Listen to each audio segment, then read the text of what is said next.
right. Now we're recording because our agreement was during the check-in, we would do a sharing, but that would start the recording when we started our official business. Tonight, we have 4 agenda items, the opening, which we just started with the check-in. We'll do a little bit of the notes from old business. And the check-in will be combined. Then we're going to do the climate action plan. We'll get updated on where we're going with that. Then we'll have an update on the symposium for the climate action plan. And then anybody have anything else they want to add at this point? I have a question. Yeah. On a standing committee, that this blue ribbon committee become a. Yeah, let's put that on. That was brought up last time. I'm going to put, here's the person that is standing. So this will remind me. The standing committee, all right? Effie. What about the sustainability visibility effort? Oh, yes, that was up Yeah, I there, know. but I didn't, but And they it's made me invisible. move it and I lost it. The group mind is much better than the individual. Visibility. Thank you. That was number 5 of it, right? Okay, anything else? All right. Just before we get started, Beth, is it Pat? Is there a particular item or something that brought you? You're just interested, or Jessica, could you tell us a little bit what brings you to the meeting? We're always interested. Yeah, there's a small group of people who are looking to organize a local chapter 350.org. Yeah. And so we're just trying to get a sense of what's going on in the city, the different bodies that are doing anything having to do with climate change, sustainability, environmental issues. So we're here observing and reporting back to this nascent, hopefully soon to be group. Are you Thank you. talking about 350 New Hampshire? Like a Seacoast chapter? Yeah, we've been Yes. working with Jen Doobie. Oh, yes, okay. I'm a part of their youth team, so Oh, I'm familiar wonderful. with some of the work they do. Yeah, Gotcha. yeah. And also on Third Act, they're continually connecting with it. So the more networks we can put, the more our basic mandate is we need to accelerate and leverage everything we're doing. And so love having you here. Thank you. Okay. The minutes from last week, which Peter graciously took for me, so I could be fully attentive while the mayor was here. Did anybody have any corrections or items that they wanted to talk about from the minutes from last? There were a couple minor typos. I unfortunately couldn't get it printed out. I didn't know how. You can send them to me if you want. Okay, I didn't know I'll just how, put them in. I know we correct those Usually things not in that formal. Conservation Commission, but I didn't know how formal this Yeah, was, it's not so. that, as long as we get the gist, we're okay. Okay. So you just made title correction. Yeah, that's all I noticed. Was there a couple of. Okay, great, thank you. And Peter will take that. For those who don't know, what happens is Peter gets the minutes and you send them to, I send them to the clerk usually in batches because I'm not on it enough to do it every single meeting, but I send them to the clerk and then they can put in the archives of all city meetings. so that we should have one for all the city and they go back. So that's what happened. Okay, so we have now done the opening. We've done the check-in and we are 2/6 the way through the meeting. Where do you want to go next? Yes, Effie. Do we do a motion to accept the minutes, or is that done? No, people who help me remind me to do that get extra credit. Your pay will be incrementally. Is there anybody who would make a motion to accept the minutes? So moved. Good. Is there anybody? A else? second. It's been moved and seconded. The minutes are accepted. Thank you. First, say for the first probably 6, 8 years, it was much more informal. And now it's getting to be more consequential what we say and do. So I think it's appropriate that we have a context that can help us really keep track of what we're doing. All right, so where would you like to go next, anybody? 3, 4, 5, 6. CAP, symposium, standing committee, visibility.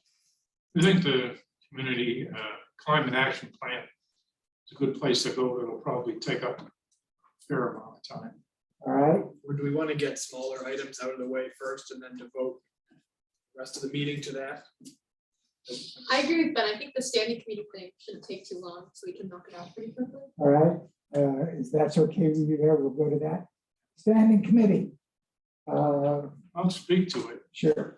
I'm just looking for the format to become a standing committee as opposed to a blue ribbon committee. I understand some aspects of it, but I just don't know how to get it from this table to the city council. Do we need a counselor to put it on their agenda to bring it up? There's, I think so, but I think Peter could help it. I think the clarification we need to decide, and Brian would know this probably also. A blue ribbon committee, as we, I think all know, serves at the will of the current mayor. And it can have a 2-year tenure. At the end of the mayor's tenure, if there's a new mayor, he could either renew it or let it drop. So far, we've been renewed 6 under 6 mayors. If we become a standing committee, then we are indefinite. The good side of that is that we are now more a permanent structure of the city. The downside is, I think, and I don't know this for this one, is you spell out very specifically how many members are on it, who's represented. It gets much more formal. So right now, Ben and Laura Lee are both from the high school, and that's kind of informal. But Laura Lee is homeschooled. And so then we could say she could come to the meetings, and we would just have to spell it out more specifically, which might not be a bad thing, but that's my understanding. So could you, either of you, inform me what you know about that?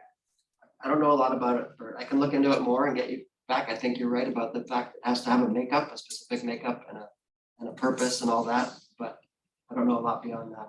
I can see what other differences there might be that we're not thinking about.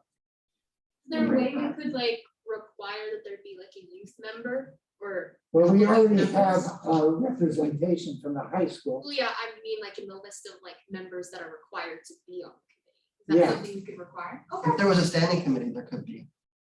There could be that. Yeah. Lisa's going Can I to. say something?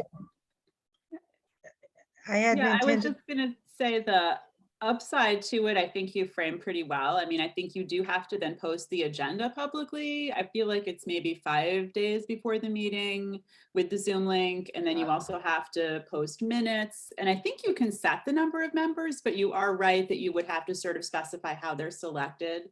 And if you're gonna say set aside, I don't know, 3 seats for high school students, or, you know, the 1 seat for school board that I got, or any other constituents, you can do that. But then I think you do have to sort of establish with the committee who those, you know, what those seats are gonna be when you set it up. Okay, that make thanks, sense? Lisa. Yeah, that does make sense. Any other comments? yes, Okay, Jackie? I had my hand raised. I don't know if you can see it. Turn the camera off. One of the other things that you would have to do would be, you would have to formally make an application, and the members of a standing committee are appointed by the mayor and the city council, or by the mayor. So that's another process. So it would take a while to do it. So every member, anybody who wants to be a member within your membership would have to formally apply. Okay, so we do have people applying now, and the mayor does appoint even to the Blue Ribbon to the Committee. blue ribbon, but it's a much more formal process. I've been on the recreation board for, I don't know, 150 years. But I think that it's a much more formal process. Okay, thanks, Jackie. All right, anything else about the standing committee? Yes, Effie. I'm sorry, I don't remember which meeting it was in, but I think the mayor said he wants to have this group be a standing committee.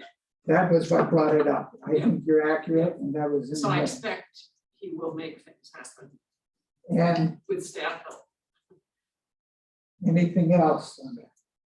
There's another person on the meeting, Who came on? Dickie Gamester. Okay, I know, and if you can unmute your camera, we could see you if you wanted to raise your hand. Otherwise, we'll just continue on. Okay, I see Jackie's hand went up. Okay, she did. Yeah, we can look up there too. All right, anything else around standing committee? Yes, Steve. So would you also have to more formally define the scope of what that committee can actually deal with? I mean, you Well, I probably think- have to do that. I think that probably, so we'd have to do some mission and what is in our wheelhouse and what's not. Which we do now sort of, but more in an informal way, I Right. guess. Something. So it help us define where we're going. All right, anything else? So in the minutes, we'll have that Peter is going to get back to us and see if there's any other constraints or opportunities that being structured. So we maybe can make a presentation on the pluses and minuses of going from where we're at. And I would like to suggest that that's a great segue. I learned that word when I was at It's got a little university. bike you ride. Yeah, the segue into the CAP, because I think one of the central issues, and we'll get a report out on this.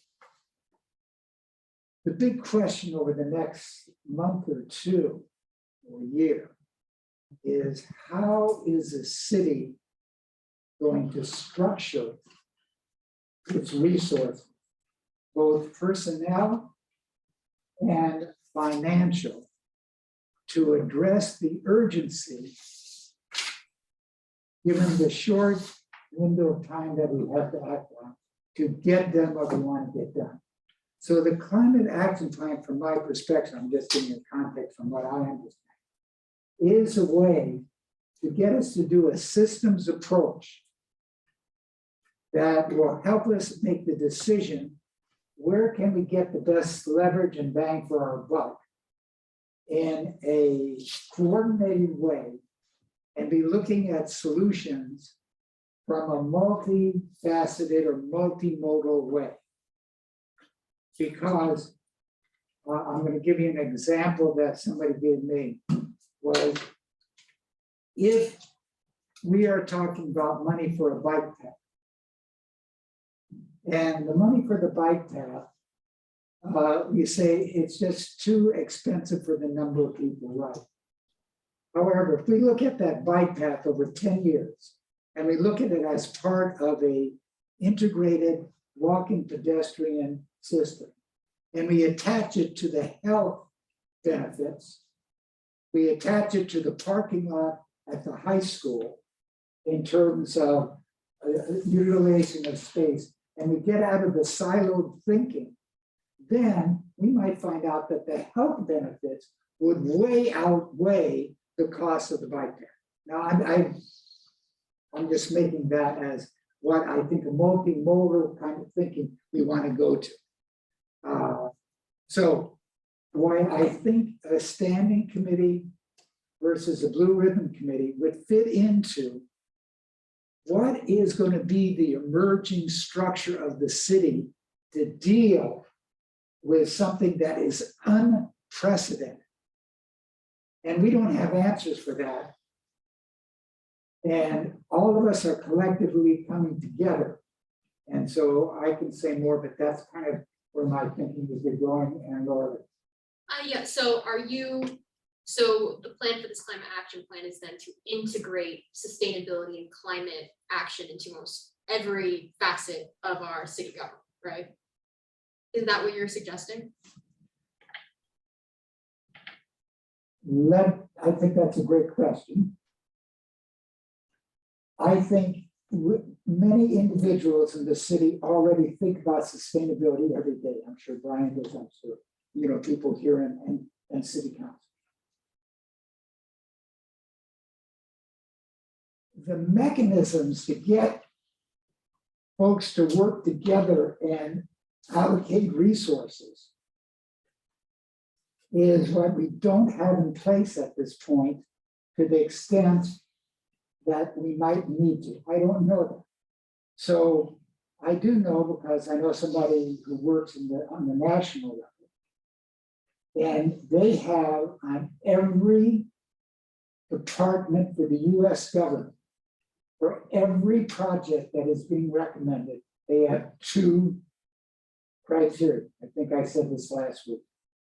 The criteria are, how does it affect the environment, climate change? And how does it affect social justice? And if you don't have those 2 in your plan, whether it's planning a road or doing jobs, they all have to meet that. So I would say that my vision would be where you are. That in a climate action plan, we would have a goal where we want to be. We would have the criteria, which we already have to some degree. The natural step 4 systems conditions. But we needed to get it down to the level where they can apply. So I don't know if that answers your question, but. Kind of, yeah. We'll start from the very beginning and then work to get our goal in the end. Just to get it simple. Yeah, I think we need a vision where we want to go. Because if we don't have a vision, we'll never get there. Well, you used the word unprecedented, and I thought that was really interesting. Do you mean unprecedented for a city government or just in general? For humanity. That's the word. I worked with Thomas Berry, who wrote Cream of the Earth Mhm. around 15, 20 years ago. And he was saying, we've had a lot of different things. This is unprecedented because this is the first time that the population of the Earth with the current technologies and so forth can actually do ourselves in as a species. Never happened before. You could do in a country, you could have a plague, you could have a flood, but we actually can change the system. So this is my understanding. So in a way, none of us are old enough to know that we are living in a time that is unprecedented. It's not business as usual in a sense. And that's hard for me to take in every day. Is that Yes, okay, thank you for that. so? She's not raising her hand, she's coming. What? Just a new addition to the Zoom. Okay, good. So we're gonna have who would like to go next about this, talking about the So that is climate? Good talk. I just say, go back to December, when some of the committee members here came up with possible items to be part of the climate action plan. And I wrote down the names. Brian indicated reuse gray water back in December. Steve basically said, keep the council on the rails as far as the community action plan goes. Becca indicated swap shop. Darla thought composting. And Cliff was for electric vehicles. And Bert, you had a idea about more plant-based foods. This is back in December. We talked about this. So there are many things that factor in to your two criteria thing. I think that's up to us to separate that when we start rounding up ideas for the climate action plan. I was just gonna say, wasn't Effie working on a subcommittee all month, on exactly this topic? And they're gonna report out because John can't be here, so I just, So, the subcommittee is Jess, Steve, myself, John Cardy, and Bert and Peter. And, we had a meeting and a bunch of emails, and, we talked about all the different things we're considering with this group in terms of a climate action plan. And, at the last meeting, we felt that it was worth talking about because of the unprecedented urgency of climate change. It was worth talking about anything we can do to get the RFP going, which would enable the city to advertise for a consulting firm to write the climate action plan. So a lot of vendors would reply and the city would go through the process contracting with one. So in our last meeting of this subcommittee, we talked about what would be helpful moving things along. And one thing was, I'll pass this around, it's just a rough start of a matrix of climate action plans, some key features. And I love feedback from people. One thing that occurred to me after I started that was a major category is whether a climate action plan addresses only sustainability or addresses sustainability and adaptation. Because there's both kind of plans, so I would add a column on that and indicate that. We will have to come to that crossroads in Portsmouth to make a decision about which kind of plan we want, one that includes both, or maybe a phased plan that first addresses sustainability and looks later at adaptation. Are you leaning towards like? I'm not leaning either way. That is asked, when you say sustainability, you mean, Greenhouse gas mitigation, so mitigation. Yeah, so we're thinking mitigation versus like resilience. Yep. Yeah. So I volunteered, oh, Kate's got her hand up. Councilor Cook has a question. oh, hi, Kate, good to see you. Hi, I'm unlikely to stay long because I'm a little bit headachy. I'm sorry, from anesthesia still. So I just wanted to add there that I hope that the increased funding means that we can think about this comprehensively and make a decision around what's best for the city rather than what we're limited to as far as financials go, since we have 100,000 in the CIP now. That's a great point, because we didn't make that explicit at the start of this meeting. I think people here know, but originally it was only 50,000 in the capital improvement plan, and partly, mostly through Kate's efforts, it's now 100,000, and that's been passed by the city council. Thank you, Kate.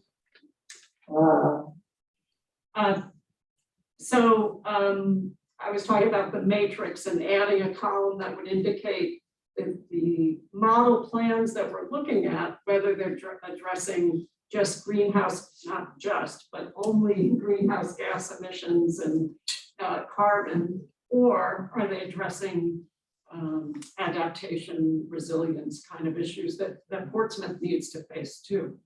And so I volunteered to do a sample matrix, and I'm hoping I get feedback from the group about that. I haven't sent it out to the big group yet, just the subcommittee. And then Steve volunteered to do some draft ideas for the RFP. You want to talk about that, Steve? Sure. Again, this is sort of, draft. I was just working on it all week and maybe even today, which is why I did not email it out. Yeah, I think it's. There's enough there. There's a lot there. I'm just throwing everything at it. It's taking shape. It's starting to gain structure. We need to get the committee together and sort of hash out, like for instance, what our alignments might be versus as for example, would we follow the drawdown guidelines, before we follow the NREL Sanborn principles, we follow the Rocky Mountain Institute carbon-free city handbook guideline. Like there's all different sets of guidelines that we might want to use to steer our RFP and stuff, and that applies to just about every facet of things. So I'm just sort of compiling it all, and I'd like to get together with the subcommittee and we can just hash out how we want to whittle that down to like what we really want to ask for. But it's underway. I would like to see this outline be done by the next meeting. So that's what the outline is kind of after the RFP. Great. And also just, so I guess originally I was leaning towards separating mitigation away from resilience. Just out of the fear that because of the budget or whatever, we might not be able to ask. I mean, I feel like that the mitigation part is such a huge task in itself. I didn't want to sort of water it down by sort of, saying we need to fit in all the resilience stuff as well. But I think it was York that is doing a sort of split path. They're doing, I think their climate action plan versus their, I think they call a comprehensive plan. So that would be like an overarching sort of master plan for sustainability and resilience together. So I might think about doing something like that.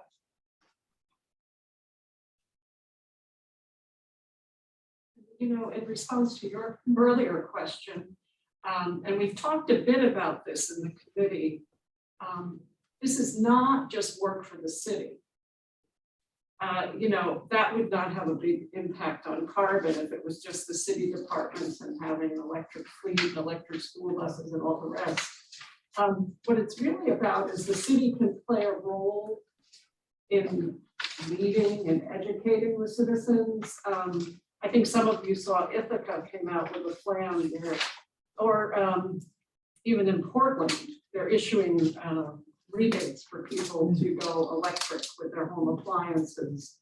And there's different groups like in Albany, California, where they try to get households to sign up and take actions like hanging out their laundry instead of using a dryer, going to refill instead of using single-use plastics, things like that.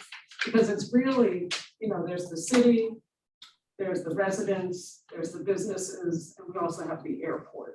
And that's not to say that our plan will have 4 chapters along those lines, but those are big universes I'm thinking in terms of.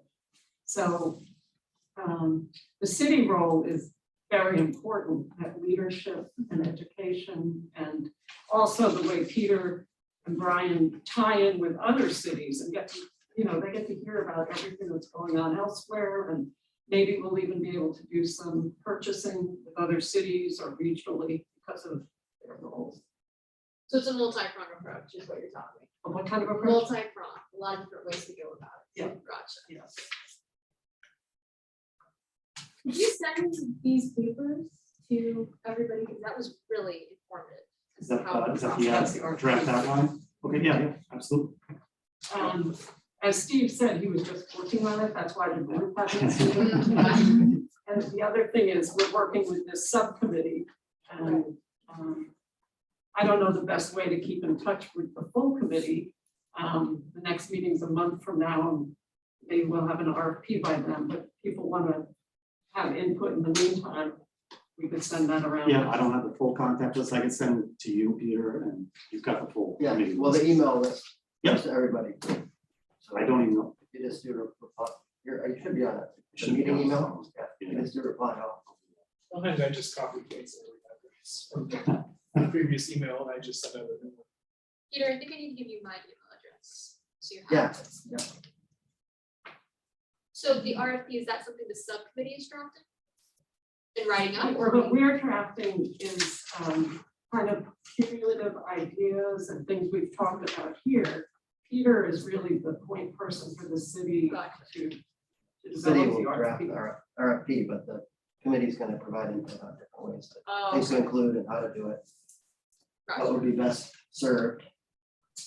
And one of the things that was really good in that report, support did on how to not have your climate action plan fail. The key point, I think, of the whole report really is to have actions that aren't, that there's specific actions. So, reduce, amount of electric cars in the city by doing what, like specific, like as much as you can spell it out, the better. So it's not left to other people to figure out how to do it, but it's actually, so I think that's gonna be where we can look at other plans that are successful and where they've succeeded in doing those things. I think that's gonna be really informative and helpful. Because, there's gonna be a consultant working with us and we're gonna wanna be working closely with them to make sure we get the outcome we want, not a plan that just gets put on the shelf like.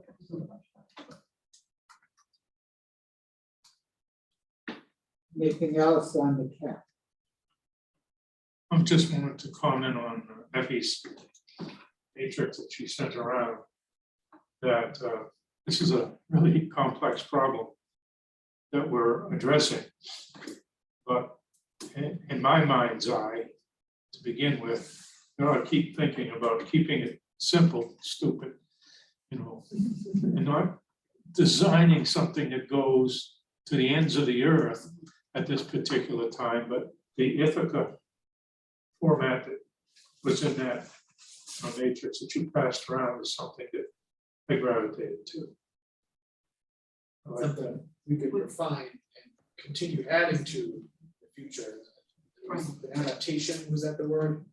Like continuous sort of approach as opposed to, you said, going the ends of the earth, spelling everything out. Will obviously change and grow. So I think the simple approach, I like that. It's easier, I think, to sell something that's simple. And that's where we'll get some traction. If we give too much out there, there are too many ways to split the pie, so to speak. Yeah, and I think all of us understand the drawdown approach.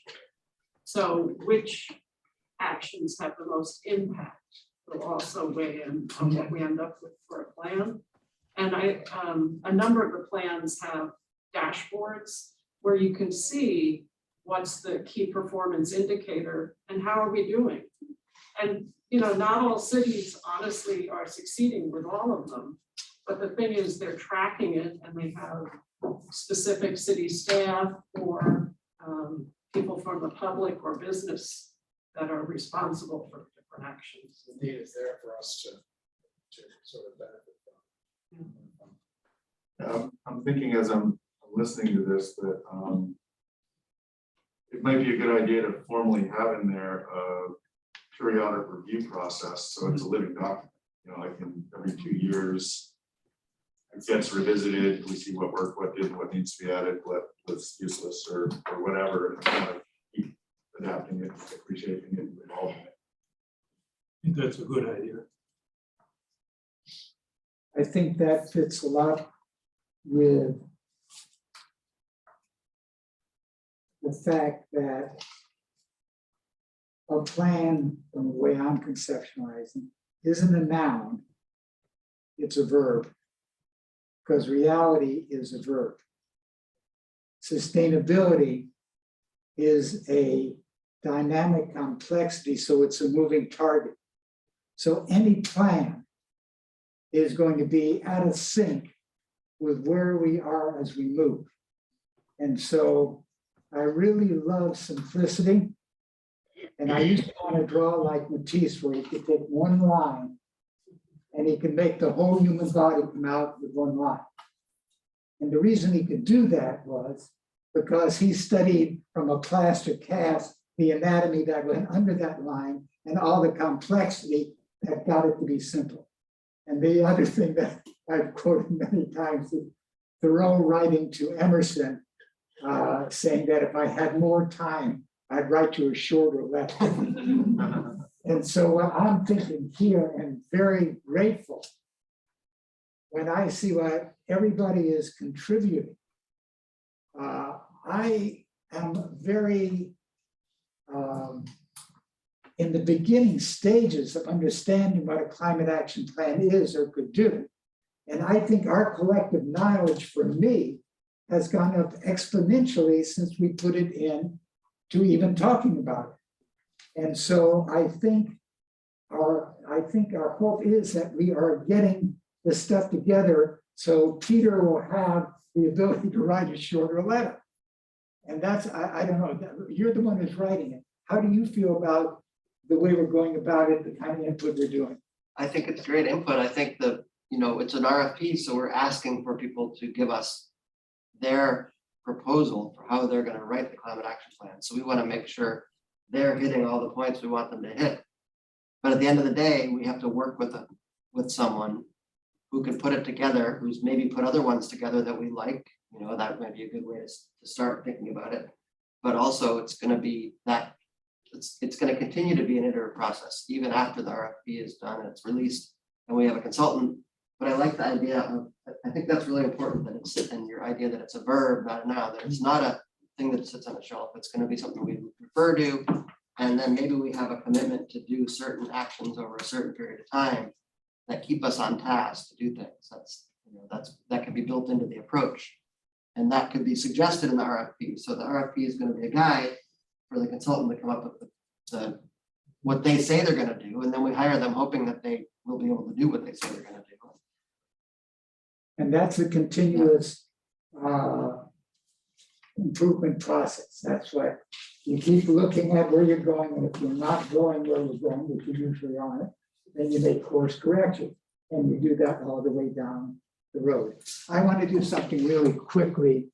If I can get the pen.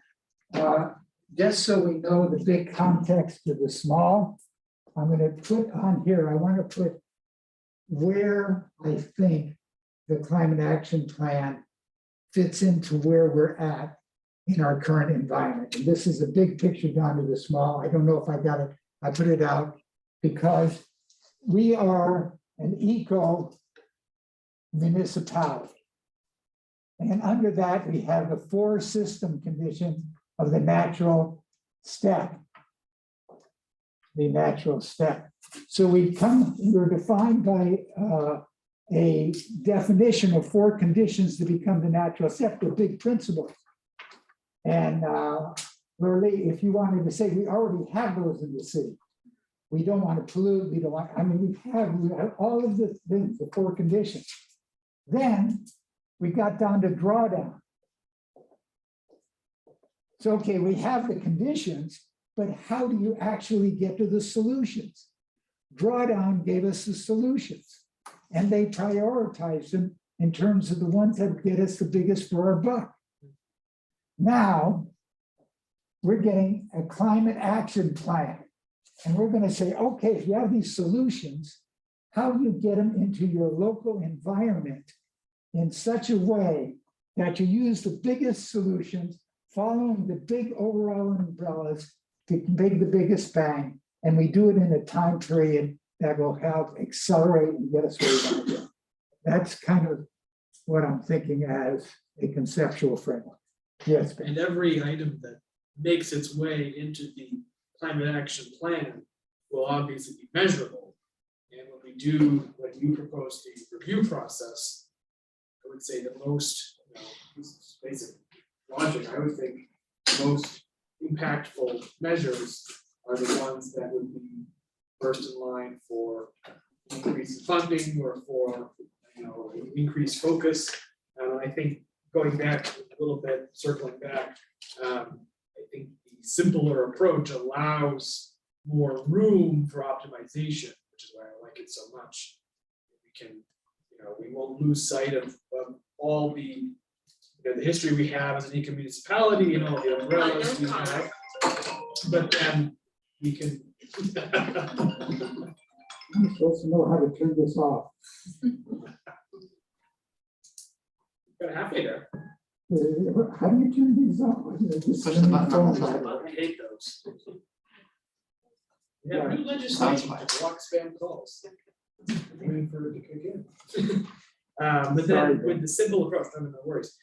With the simple approach, then we have more room to find out, measure what works the best. And I think that brings us closest to our original, our foundational sustainability promises or initiatives. I just want to be careful talking about the simple approach. It's not simple solving climate change. No. Everyone knows that. I think what we're saying is we want to make sure we have a plan that's realistic or feasible. So we don't have a 600-page plan that, you know, nobody can follow, obviously. But I would, as I was hearing people talk, I was thinking maybe it would be helpful for the subcommittee to pick 2 plans and at the next meeting, walk through them with the group and say, we think this would work in Portsmouth for these reasons, or what do you think the way they handled this? You know, most plans, one of their goals is reducing greenhouse gas emissions. So that's not simple, and there's a lot of sub-steps. It's not, you know, I can't say, okay, I'll do that tomorrow. You know, we have to figure, are we gonna use UNH, and, you know, which measures we're gonna use, can we do it annually? We have that study committee going for the city council now, too, I think about that. So I don't know if that would be a good approach for the subcommittee to bring in maybe 2 model plans. And then relate it to the RFP that we come up with and say, you know, we really like this dashboard because it was clear, visual, you know, had responsible parties and timeframes. It's something you could say it was done or it wasn't done. So you could see what we ended up taking and putting in the RFP. What works and what doesn't, even Yeah. between those 2 plans. So I don't know if that's a good next step for our, what is it, April meeting? But I think it would be helpful to get specific, because I think we're talking in very general terms. I prefaced what I said, I know it's a complex problem. Oh, I know you all do. So So it just scared me hearing. saying what I said was an attempt to compress what could be to what is more realistic. Not so much simple, but optimal. Even the most pared back or not pared back, the most streamlined plan will still be multifaceted. And I, Larry, always loved the idea of simple. I was just kind of feeling like I needed to put a warning out there that I couldn't make this too simple. I'd just like to respond, Effie. I think what you suggested as a way for all of us to raise our knowledge about what plans are, comparison, I think that'd be a tremendously useful thing for me personally. I don't, if the committee could do that, and you already got the matrix. When I looked at that, I already said, wow, I'm getting more clear. And I think that would be next step. I don't know how other people feel, but I would be thinking that would be good. So, Peter, a question. I imagine we would be able to project from websites using Zoom and Yeah. set up to do that, so it's not a big We deal. can do it, we can put, or we put on the computer, we can put on the screen. or in Zoom. Right. Jackie Collins has her hand up. Jackie, is your hand up again, or is that from an No, it's old one? new. The first thing I'm going to suggest is that if you have hybrid meetings, the chair, Bert, you Yeah, face the other way so you can see the screen. you know Uh, something? And that's very Yeah, simple. brilliant. That's make it sustainable. The other thing is that I would suggest that you check many municipalities. I've been at this for 25 years. Many municipalities have already have climate plans. And I would think that the municipal association, which the city is a part of, can easily get a copy of those plans. I know Laconia has one, Keene has one, Plymouth has one. And the first thing you would, just a recommendation, and I don't mean to be, the first thing you would want to do, if you hired a consultant, the first thing that consultant would want to do would be take a survey. What do the people want? What do the people mean by sustainability? What do you mean by drawdown? Do they know? So I think in the next little bit, you need to educate the people on what those things are and then ask them to what they want. Because if you're going to have a plan that works, we're doing a recreation plan right now. If you're going to have a plan that works, you have to have the buy-in of the entire city. So just a couple of suggestions that there are models out there already done And either they could be tailored for Portsmouth or just give you an idea of what's included. And I do think it has to be simple, and I think it has to be quick. I think we need some action now. I go to pieces every time I see new construction, and I want to ask, how sustainable is that construction? It's not. How many trees have been cut down for that construction? Kills me. And I'm not a tree hugger, but I'm a realist. When you talk about carbon sequestration, you're talking about trees as well. So I think we need to look at that. I would think your committee maybe might suggest to the city, I think I'm going to, that they establish some community gardens on some of this land, because I think we're going to be facing a problem. And that problem is coming, and it's coming fast. So I think there's things you can do right now to become visible that don't cost a lot of money, that the city should be doing and participating in. I also want to say one thing, that the dumbest thing I ever thought that passed the House was that a city or town cannot decide what kind of power generation it wants. It cannot discriminate. So, Schiller's there, and it may become something else, so that the city or town cannot say, oh, it can't be oil, or it can't be coal, or it can't. That to me was outrageous, and I hope the Senate corrects it. But those are some of the things I think you need to be aware of. And I don't think it would hurt to look at a couple of other community action plans. That's all. Thanks, Jackie. Ciao. I'm aware we have 25 minutes left. I think Jackie's down to. Oh, I'm always an hour off, half hour off. Because of so many years we stopped. They're at still that on date. standard time. I'm not good at time. Thank you. I would say that we've already done some of that, and we will continue to do that. But Jackie's suggestion, I think, is right on. We have a whole list. That would be part of what will be coming next week. So I think the committee is already on to that. All right. Now that we have a whole hour, I can sit back and relax. Does anybody have anything else to say about the climate act?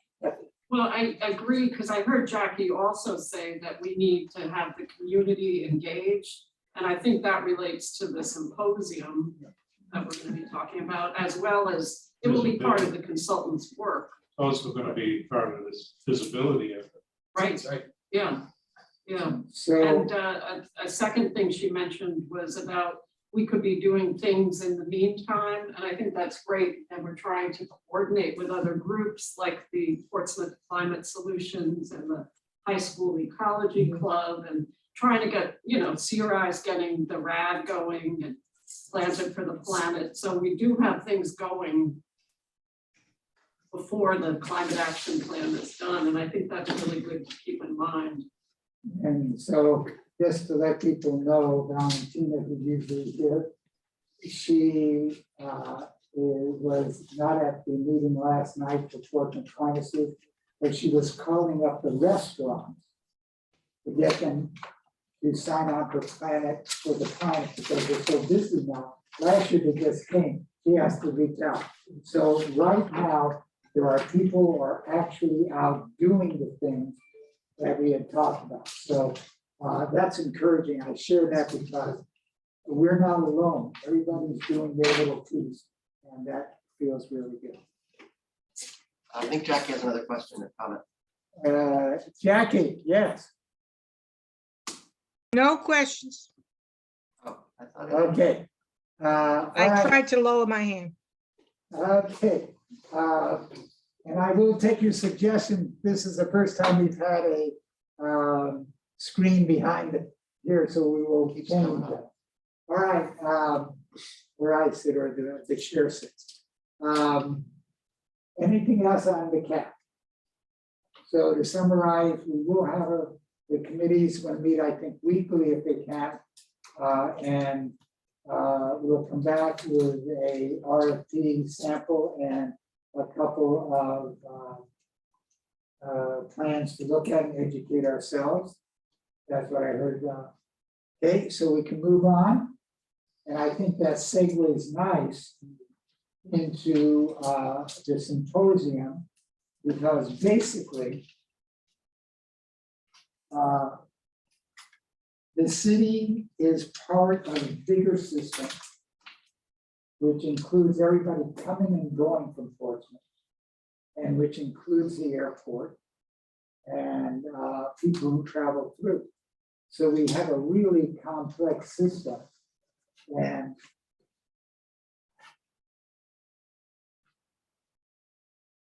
we can go to the symposium. I'd like to just float an idea before we go there.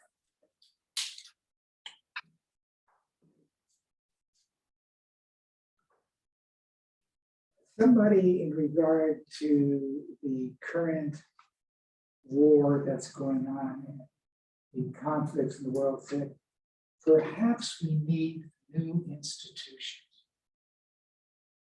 And if we all desire simplicity, I've been thinking about how amazing is it that the Constitution saw a need that wasn't being met and created a new institution to create democracy in a way that hadn't been perceived of it.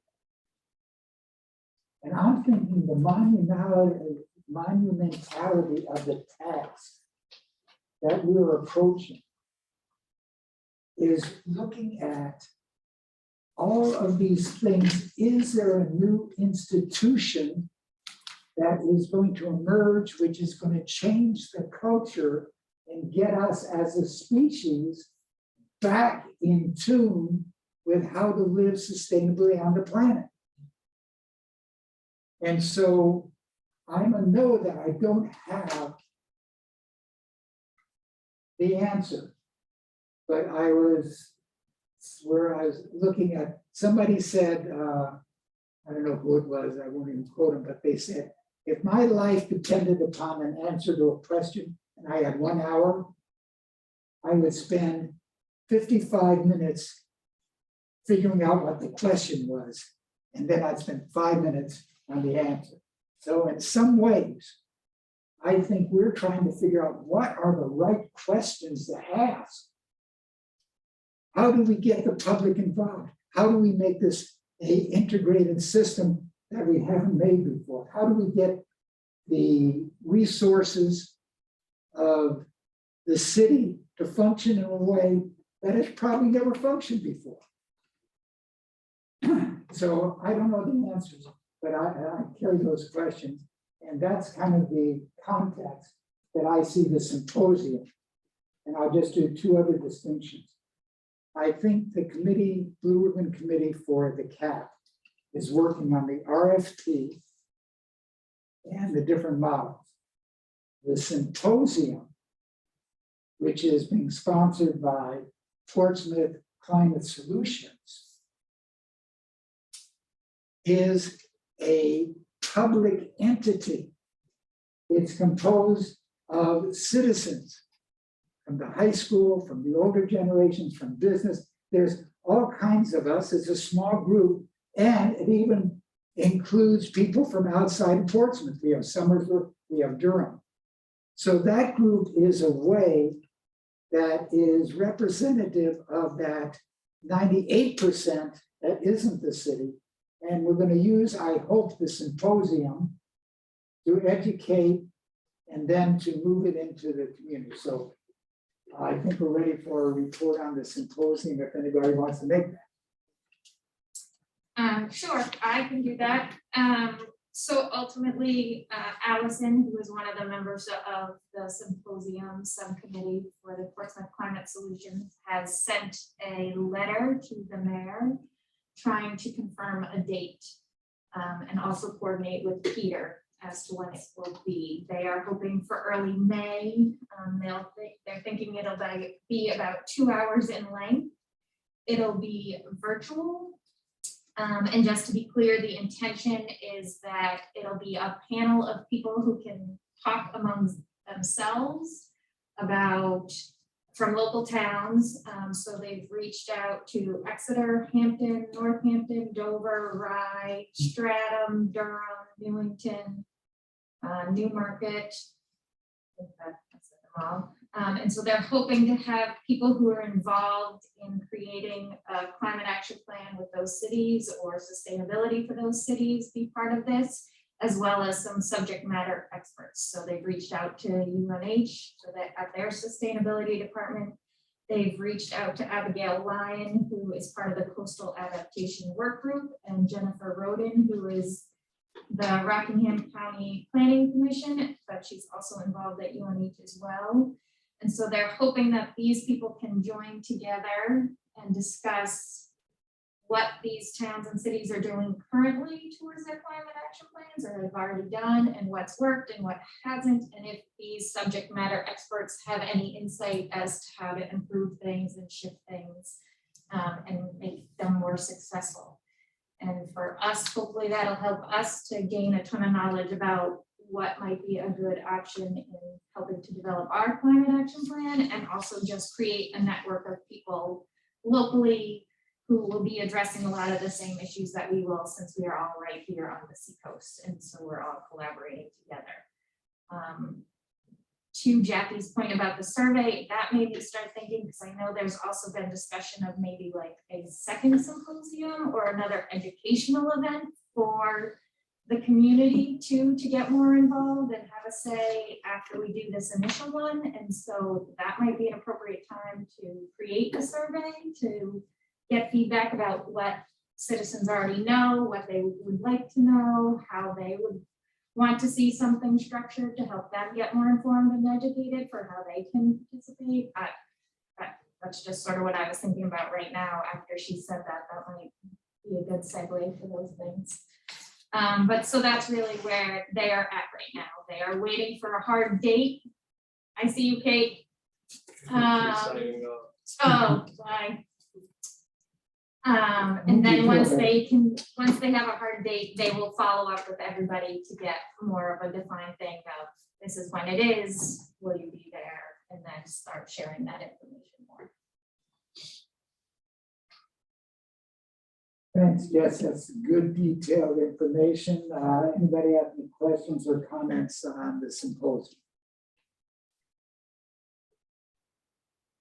They haven't crossed the bridge.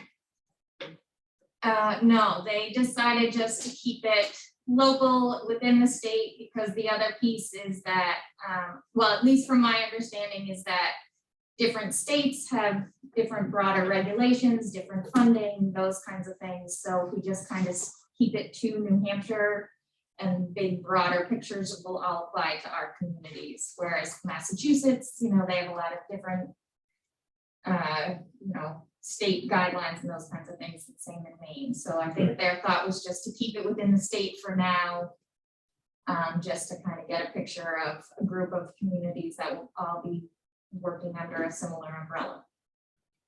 Okay, thank you. Any other comments or questions? And for Dorothy, if you have any thoughts about that comment, if you think I missed anything, but that was my understanding is why they kept it to New Hampshire.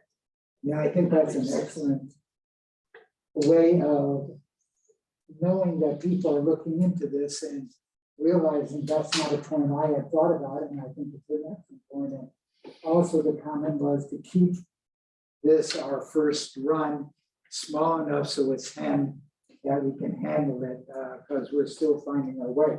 It's a small committee, and we get one off the ground. We'd like to get it to be successful. And anybody coming, any of the communities that were mentioned, they can be at any place in the process. They can already have had one for 4 years, or they could be just thinking of one. I was talking to somebody in Stratford, Stratham, and she had said, we don't have a plan. So maybe we could see what other people, so everybody coming to the symposium should gain some knowledge to advance wherever they're at. So that's kind of the, I had a question. Yeah. So it's always hard with climate change to get businesses engaged, but is there any effort on this symposium to bring a business sort of angle or people from business? My understanding, and again, Bert and Effie might elaborate, is that that might be sort of the next event, Okay. is sort of the citizens, businesses, more of the broader community. This was intended to be more of a fact finding and information gathering and helping us develop the RFP, or maybe even more just the cap, and hopefully the RFP will be in the works already by then. And so then at that point, we can incorporate the broader citizens business and say, this is what we're working on, this is some of what we've thought already, what do you think? Great, thank you. And I keep thinking back to the one time, after 5 years or 10 years, we had a sustainability fair that got 1,400 people and 44 businesses. How did that happen? It was a huge progression. I'm thinking that this tight little group, once we get ourselves grounded in what a CAP is and how it might work in our community, then I think, Peter, that's where I think we want to go, is how do we engage and use not only Portsmouth Climate Solutions, but also Portsmouth Listens, and also 350.org, and also the Third Act. And we start to get ways that we could get these groups to work together. We already know how to put on a fair. We know the city how to do that. We know about the insurance. So we have some frameworks, and that's what's kind of emerging. We're going to need a lot of people. And so anyway, that's I think part of the ongoing discussion. So we should put the symposium on the agenda for next week, and let's have our committee again check in and see where we want to go. Any other comments or thoughts? And if you remember Daglin, when he was here, he said he would like Portsmouth to be the sponsor. So we have already the city wanting to do it. Okay, then that takes care of the CAP, the symposium, the standing committee, and visibility. I think this was more of a brainstorming idea of, is there something our committee would just like to have the opportunity to talk about in regard to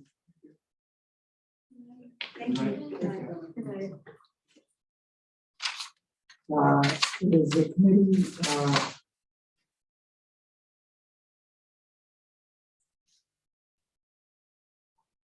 wanting to talk about what does a visibility, what the visibility of sustainability might mean. Does everybody remember the topic that we had? I think Aubrey talked about the water ride. We talked about the maybe solar charging stations and things like that. So is there any comments or thoughts about this bill? I've been thinking about that. I wanted my idea for a while. I like that a lot. I don't know. There's a sign down at Strawberry Bank. Where's that? Yeah, in the parking lot. We talked about like at right across the street at this is getting carried out,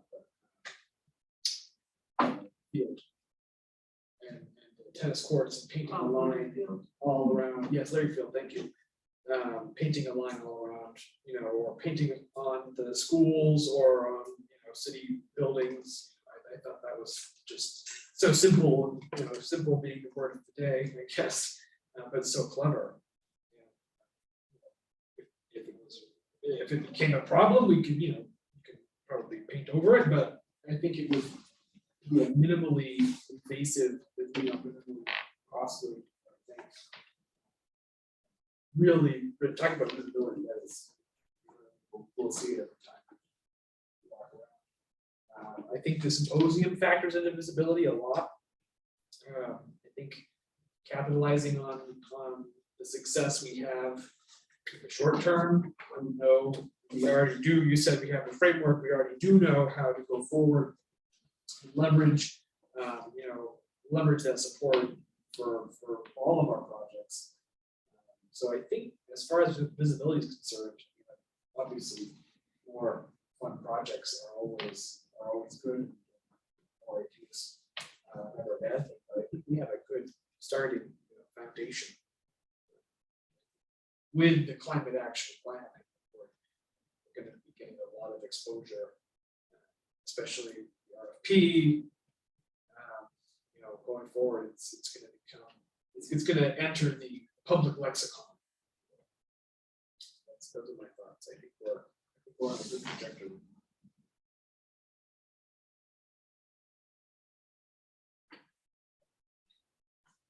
I have a couple of thoughts. On the climate solutions, Portsmouth Climate Solutions last night, people were talking about the net bags that you put your groceries in rather than the plastic bags. How many have seen those bags? Raise your hand. Okay. How many use them? Okay, they were kind of new a few years ago. And I remember we were trying to put a ban on plastic bags. Having these net bags, I've been using them for about 2 or 3 years. It's a positive act that I can do every time I go to the market. And I feel good about myself, and I feel badly if I left them home or if I don't have the bag to put it in. So what I like about that, the characteristic is it's sustainable, it makes me feel good, and I know the problem I'm dealing with. And I think when I'm thinking about something that's visible, I would like every time somebody sees it to feel good about themselves, to feel good about the city, and to feel that we are moving in a direction that we're getting some momentum. And I remember that on this committee, there was a group that got together and put those trash bins together that have the ceramic tiles that involve the high school and da. And so every time I went by one of those things, and I went by with somebody, a relative from Norway, and when they saw that, said, "Oh, that's a great idea." So I'm thinking that we want something that somebody on okay. Who's hand there? Jackie, Lisa. Jackie. Well, Lisa, and then we'll go to Jackie. All right, Lisa. Sorry, I was muted. I'm relatively new to this, so I don't want to overstep, but one thing that strikes me is that within our schools from K all the way through 12, they're doing a lot of really amazing sustainability projects as part of their science curriculum and as part of their regular curriculum. And I think it would be fantastic as we're thinking about visibility to think about how we can sort of include the students in it. My 8th grader is doing climate change in school right now. And the kids pick projects. My kid's doing a project on why the Historic District Commission is bad for the environment. So it's a little black and white 8th grade type of thinking, but all the kids are really thinking very specifically in Portsmouth about things that can be done to protect our climate. And, the elementary kids do amazing stuff. We have our eco club in the room, how fantastic they are. So I just would like to put out there as we're thinking about things, if there's ways to integrate it with students, that brings in parents, that brings in a lot more visibility in the community. And it might be a nice way to also be forward thinking for whatever we try to put together for Portsmouth. So I just wanted to put that out there. Lisa, stay on, because I think lovely idea. And the ceramics that I was talking about that were for the recycling, the businesses raised $4,000, I think, for each one of those. We had a artist in residence at the schools who got the kids from the different grade levels to adopt, study the history. So it was a great example of student involvement. And I'm thinking of the library, which had thousands of art pieces. And so I think that's a great idea. And as you come back next month, as we all talk about it, how to integrate the whole culture of what we're going together, I think that'd be a great element. So thanks for that. Anybody else want to say anything on that? Ben and then Aubrey. And I had two thoughts, and one of them was one that I had a couple minutes ago, and I lost it, and then it circled back around, so I wanted to say it now. I was thinking, before I talked about the white line, the high water mark, that's kind of a negative, ominous project, and then you started talking about something that makes you feel good. And I thought, well, let's turn that on its head, and let's maybe think about visibility that is positive in message. As much as people maybe would call me a cynical person, I do think, you know, putting out a more positive messages is always a better way to get buy-in from the community. And pertaining to the schools, I had another point. Oh, no, it wasn't the schools. It was you said you had 2 or 3 goals for whenever you used like a product that was good for the environment or Multimodal solution. yes. And so I think for our visibility efforts, maybe we set 2 or 3 criteria or referencing like the Biden administration has the 2, social justice and the sustainability. Should everything, you know, every visibility effort we have, should it be some, you know, short list of direct criteria? That'd be a good place to start. Love it. Yeah, I think that's a good way to go. I had a couple of thoughts. One is it might be an interesting idea to try to frame different visibility efforts within the kind of drawdown framework, like have a visibility effort that's around a specific topic and there a different one that's around a different topic. And have multiples of those around. One specific one that I thought pertaining to food waste would be, it might be a neat idea to have like, I don't know, like some type of placard or something like that that we could give to restaurants that are composting actively already. So it could be like something that's put in the window, you know, like this restaurant composts and, you know, X amount of food waste tons per year is not going in a landfill. That could turn into a little bit of a peer pressure thing that might make other restaurants want to do it or even people to do it at home. And it also leverages a huge audience of all the tourists that come in here and go into all those restaurants that could also then see that and maybe bring it back to their own community. Great. Well, let me see. There was a hand up, Jackie, and then we'll go to Steve. I think Jackie wanted to talk. I was, and I was just going to say that the youth should be integrated into this. And what got into my mind was a art project or they're on display in the square. I think that with Children's Day coming up, you could have it as an adjunct on Children's Day, what they think, and even a little, you know, talk, question and answers. 4th graders ask some wonderful questions and sometimes some very hard ones, but I think that would be a good way to put some of the projects that they do and some of the artwork that they do around sustainability and around energy on display. And I think that's, if you combine that with Children's Day, I think, or even Market Square, I think that would be a great thing. And the other thing I was thinking is, do you have any kind of a button or a logo? I don't know how many people, I was wearing a Ukraine flag button and I don't know how many people, where can I get that? Where can I get that? Where can I? So maybe something that identifies people as being in favor of sustainability. And I think everybody is. Just some thoughts, and I don't think they're very expensive. Thank you. Thank you. And Steve was next.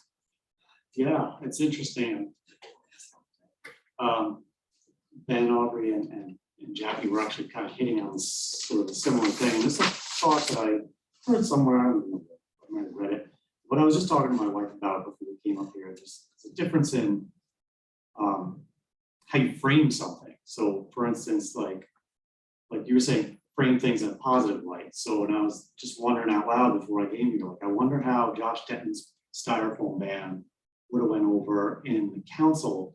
Instead of saying I want to ban something, saying I want to achieve something, it's framing it like, oh, by 2025, I want to achieve fully compostable takeout containers and utensils in the city of Portsmouth, as opposed to saying I want to take something away from you.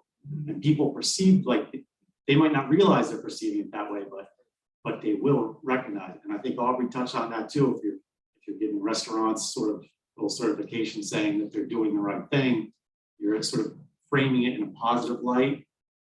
So I guess to bring it back around to the conversation at hand is maybe we should think about a sort of a coherent but simple sort of, I don't use the word branding, but maybe something like that, where we would just incentivize these activities or behaviors or whatever with a little placard or something like that, or some stampable sticker. Yeah, something like that, something simple, but that everyone recognizes, almost like the recycling triangle. If everybody knows what it means, even if they don't know really what it means, they recognize it as a good thing.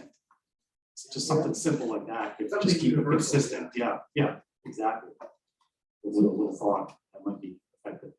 I think that just to feedback what I'm hearing, positive framing, getting something that's visible, and from what Jack is, something that people could have and participate.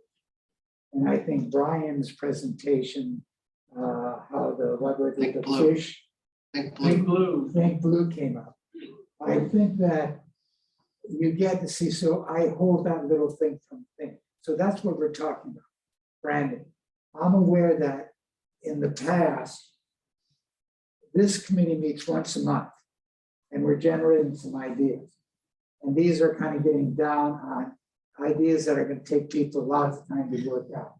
So one of the things I see that we've done, which we've never, I don't think done very often, is we've had subcommittees who want to really take something and go with it. And so we're just kind of massaging this idea of visibility and using it as a brainstorm without the intention of us getting our committee to actually do it unless there's somebody who wants to take it on. But I did want to say why I like this idea. And I didn't have it before I came in. I know how the fair was organized. And I know we had 35 people from the community meeting to put on that fair. And when Aubrey talked about the natural step, I've studied enough that I know what the top 10 are. But I was saying, what if we had a fair? The top one is refrigerations. So we get the city yard to put on all of the display about how do you get rid of your refrigerants.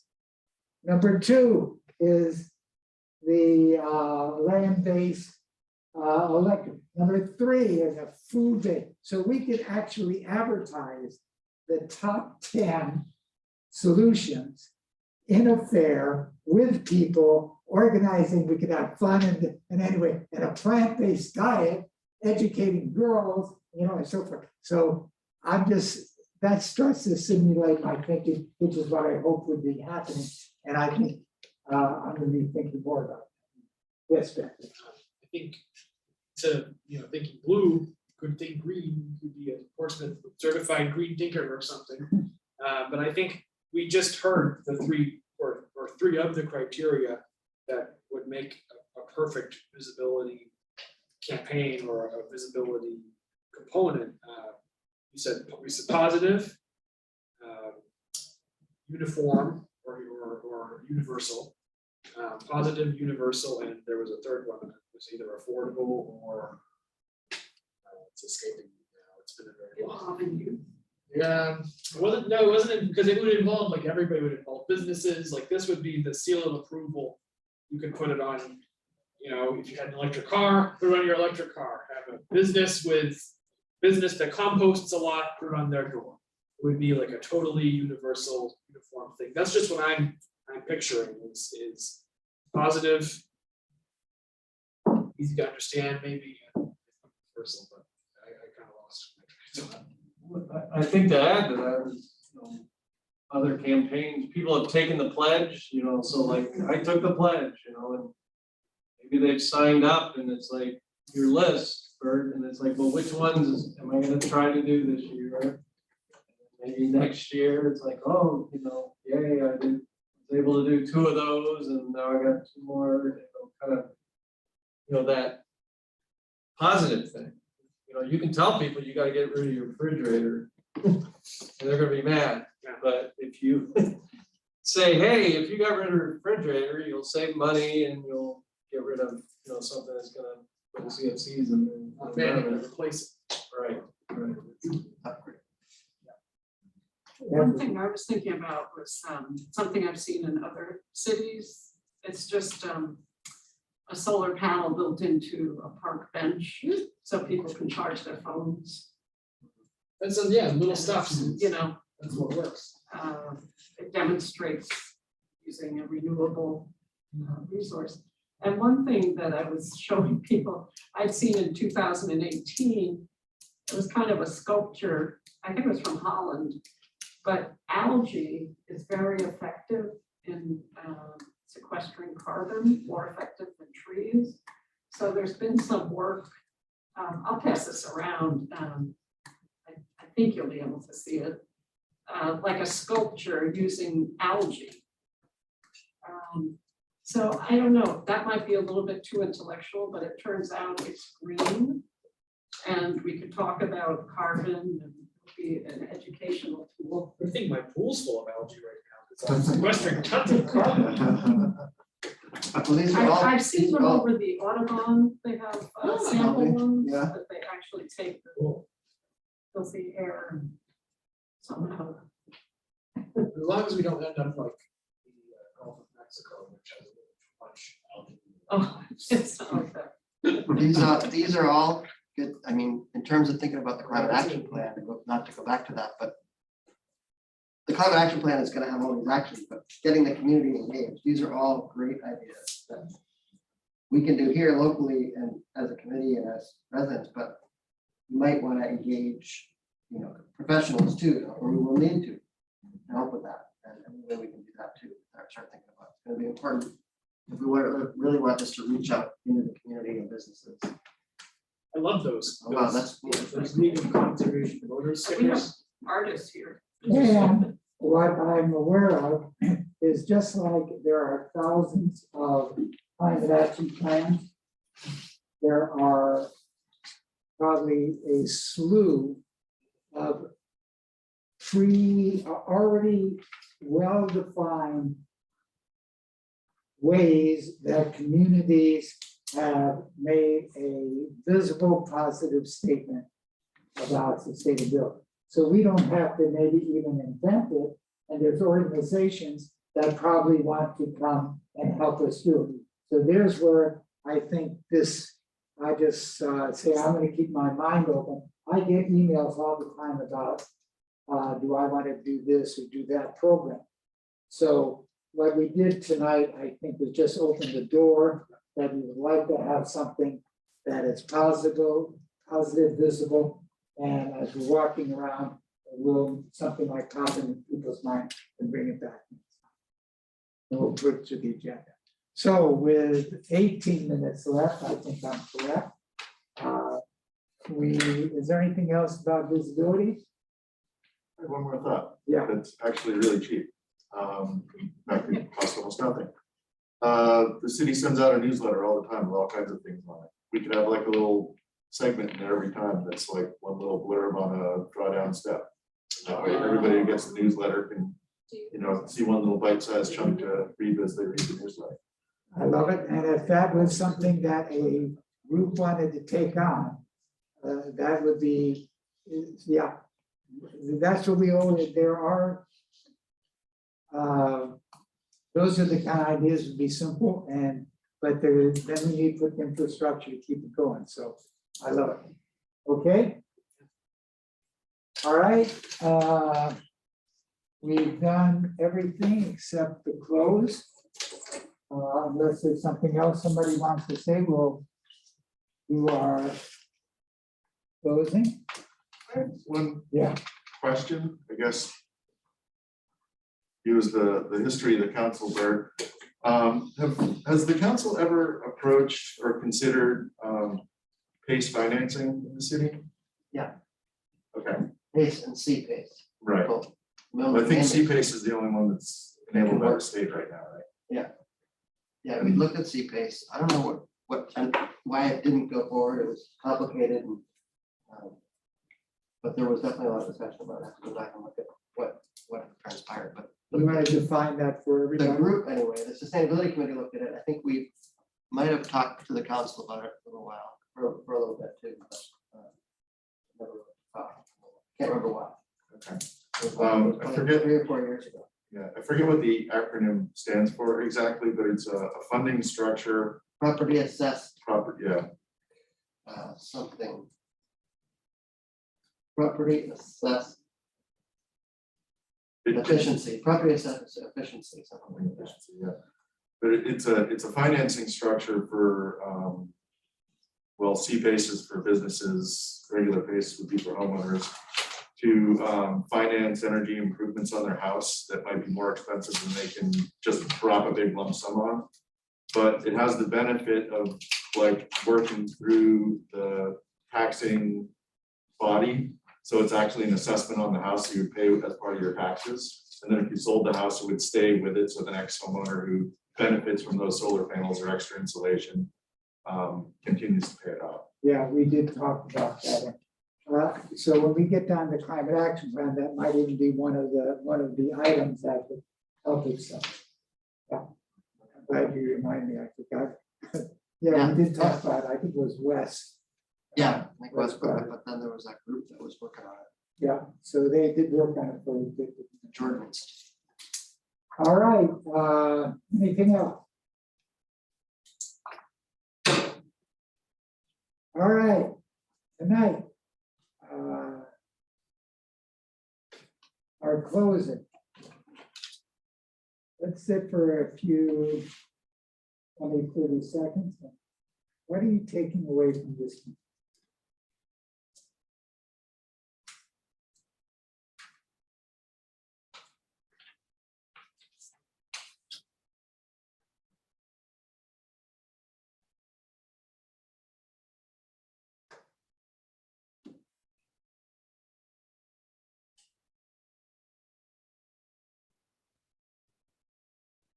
Is there anybody who'd like to start?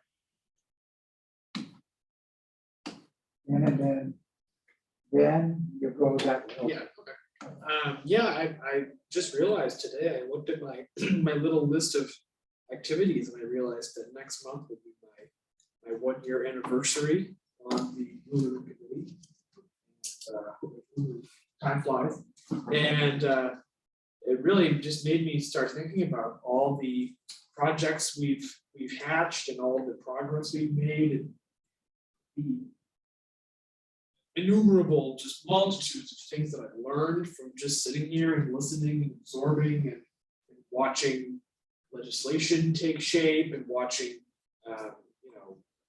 procedural things go on that I never would have, if you'd asked me 2 or 3 years ago before this new era we find ourselves in, I would have said, well, I don't see myself on committees, or I don't see myself going to city council meetings, but here I am. And it's just been so such a rewarding experience.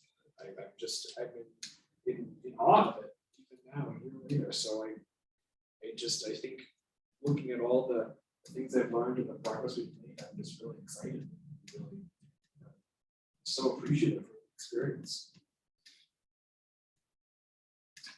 Ben has a very nostalgic, reflective perspective here. I am a little bit more, I have like a to-do list kind of running through my head. I definitely want to talk with Lisa and the school board about getting students involved and peers involved and talking to people. And I really like this idea of not necessarily branding, as I think Steve was saying, but getting a way to promote it and make it something very well known in our community. So I'm excited, and I think there's a lot of fun we can do, even though there's so much. Two comments were perfect. I was just thinking similar messaging. How do you take what's discussed in this room out to the entire community? I think I am taking away positivity from tonight's today. I'm also taking away the challenge of trying to make things that are really complex more simple and manageable and digestible for all of us. And I think also I'm taking away collaboration. It's really nice to have those two people here who are potentially interested in trying to start something and getting to be a part of this and Portsmouth Climate Solutions and other things that I'm involved in. Just, I look forward to seeing them all kind of meld a little bit more as we move forward with all this stuff. It's great, you know, I just feel, as Bert always says, the power of the group, because everybody brings something to the group. I always learn. I'm just excited for the next thing we do. I am taking away feeling that, you know, the work that we do here is, I enjoy it, I think it's important, but more than that, it's nice to be in a place where you're working with a bunch of people who all are trying to go in the same direction, as opposed to like constantly having to battle through every little thing. So I'm grateful for that. I'm taking away Alfie Algae. and the excitement for some of the going over the example climate action plans next time. That's a great idea. I'd love to, maybe you could share the ones that you all decide to present ahead of time, so do a little forward homework if possible. And all the visibility stuff, I'm excited about some ideas we have. Well, bear with me, I've been 7, 8 years on this committee. And going back a number of years, we had a work session with the city council at the Levinson Room. I think you're the only one, maybe Peter, that were part of that. It was so many years ago. And we were looking to present to the city council, we being the committee, was looking to present to the city council at that time some issues that we had discussed within the committee that we thought would have some traction with the city council. And there were a number of us, but I was the one that was charged with talking about Hodgson Brook, which is the little stream that starts at Pease, runs underneath the turnpike, and ends up flowing into the North Mill Pond. And I was charged with making something out of that, because I think Portsmouth had just been designated as a gateway city at that time. And the city has ideas of putting in a sidewalk that went from the Route 1 bypass all the way up Borthwick Avenue to the hospital. Well, that sidewalk hasn't materialized yet, but across the bypass has materialized when that piece of land was sold and being developed. But I had interested the city council enough to have them come out there and do a site walk in that area to where we could make a bike and walkway path from the bypass all the way over the North Mill Pond And I thought for sure that I would never live to see that happen. Because as to how fast stuff moves in the city of Portsmouth. Because when you get 90-something projects on the books, it does take a while for them to come to the top. But in any case, this has partially happened. Now I have we, the city has a sidewalk that runs along the new street called, I don't know what it's called, Peter. It's Extension. That's Hodgson, they call it Hodgson Lane. Hodgson Road, Hodgson something. Hodgson Lane, Well, I don't know the name of it, but I know how to get on it. it's on the front.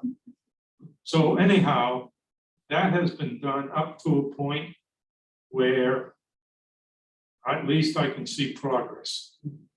And so I just say that the stuff that we're talking about here at these meetings in the brainstorming stage is where I was at 7 years ago, that we were brainstorming, putting stuff in front of the council. So kind of like what I'm taking away is that we're still making progress. And all these little steps that we take around here at this meeting, something will come to the top and we'll do at least one of the things that we've talked about and maybe more. And I'm hopeful of that. That's all I've got left is hope. So that sidewalk on Borthwick Ave to the hospital is in the capital plan. Will likely to happen pretty soon, year or two, whatever pretty soon means, but pretty soon. Yeah. I've got all kinds of ideas for that land back there, but I'm taking away that, it's a daunting task in some ways to fund an action plan because of where we are in the challenging times, but I love all the talk about getting the community involved, because to me, that's the most important part of it, is getting the community involved in whatever we can do to help and whatever we can pay people to do to help, and however we get the schools and older people and everyone all together. It's exciting to start thinking about that. So that's what I'm taking away. Let me go to whoever's left. Lisa. Lisa, you wanna tell us what you're taking away? Oh, it's hard to come in at the end here, but I think that what I take away is that we really want to tap into the positive things that people want to change so that we can tap into sort of everybody's passions for the things that they're most focused on with the environment and climate change and help them get the messaging that they can make a difference. I mean, everybody in the room has different areas of expertise and different things that they're really dialed into in different ways. And that's going to be even more true out in the community. So I think I'm hearing that we really need to figure out what is it that people can get excited about it, and then how can we give them the information and the tools they need to make the changes that they're most excited to see happen, and how can we make them excited if they need to be. Thanks, Lisa. And I want to make a comment and say what I'm taking away. I saw a TED Talk today on the moral obligation to be optimistic. And I remember when Begin was here, I said, I'm not optimistic, but I'm hopeful. But this guy was saying something that relates to what Larry just said. He said the moral obligation to be optimistic is not some pie in the sky or some feeling. But he said the data is such that if you look through history, things don't get better in big ways. They get better by 1%. And what we see every day is the little snippets that go wrong. So he said, if you saw two newspapers, one which was the Daily, you would see all the problems.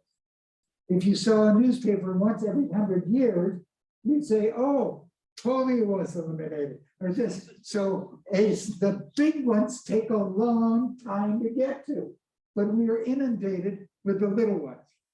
And he was saying that all solutions, all solutions create more questions and problems than you had when you started.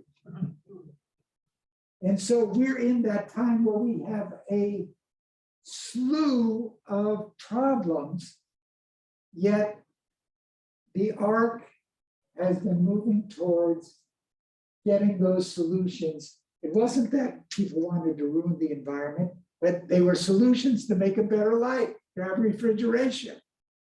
But now we are going to move to the ARC, and that's what the climate action plan is about, is getting us that 1% edge in a short period of time. And what I'm taking away from tonight is this meeting is to me a manifestation of an incredible walking on water.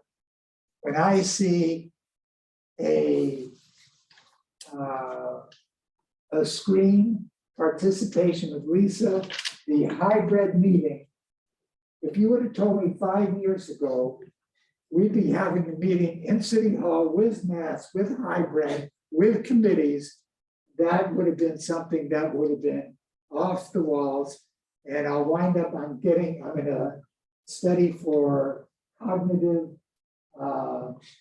research and how to stay cognitively alert with an Apple Watch and a computer. And I'm gonna have an Apple Watch on my wrist, and it's gonna be like talking Dick Tracy. So I'm walking into the new world, and I love you all. And unless we have anything else to say, we will end 1 or 2 minutes. Yes. I just wanted to address the hybrid meeting thing a little bit. First, a question. Lisa, are you able to hear all of us fine when we're speaking here? Yeah, I can hear you perfectly well. And I'll be honest with you, like I try to get to as many meetings as I can, but with little kids at home, this is an amazing option for me. I did like the suggestion, I didn't see who said it, of maybe turning the person who's chairing the meeting around so they can see the screen. Of course, I will have them go from the opposite side. That's a great idea. Right. But tonight you saw his best side. No. Well, I was thinking, just to that is where, I mean, if this is gonna be our regular format, and I think it is, then we should probably try to structure a little bit more to make it easier for the people that are on Zoom. I was thinking about it as you were, making your little visual on the whiteboard there. I'm like, they can't see that. So maybe if we're gonna have like a whiteboard thing, maybe have another camera that's on it or, Yeah, or something. We have these sets. I love that idea, and we can have the old easel. I have one, or do we have one here? No. There's easels, yeah, I don't know about a whiteboard. that we can- Maybe just as we're going forward, we'll try to fine tune it to make it that Why much don't you put easier. that in the notes? I get an easel for next week. And we don't When's the have that. next meeting next week? That's good. I have it on my folder. No, I should fix it. Well, I don't know if that's the way it works. Yeah, you're running the next meeting, Peter, and Aubrey is the report. Okay. And the meeting is 4/28/22, and now that's because of modern technology. I was gonna 28th, print it out. the 28th of April. Larry, you inspired me to do this because you always have. You don't have one this time. All right, thanks, everybody. Have a wonderful week. Thanks so much, everybody. Hey, guys, Yeah. can you hear me? I was just gonna tell you, when we do the Zoom hybrid with school board, we have one person run the meeting and another person run the Zoom. Because then you have somebody else who has eyes on who's raising their hand. If you have more people, it's easier to manage. Good idea. We'll put that in too. Yeah. I'm gonna log off and put my kids to bed. Good night, guys. Thanks. Thanks for being here. Thanks so much.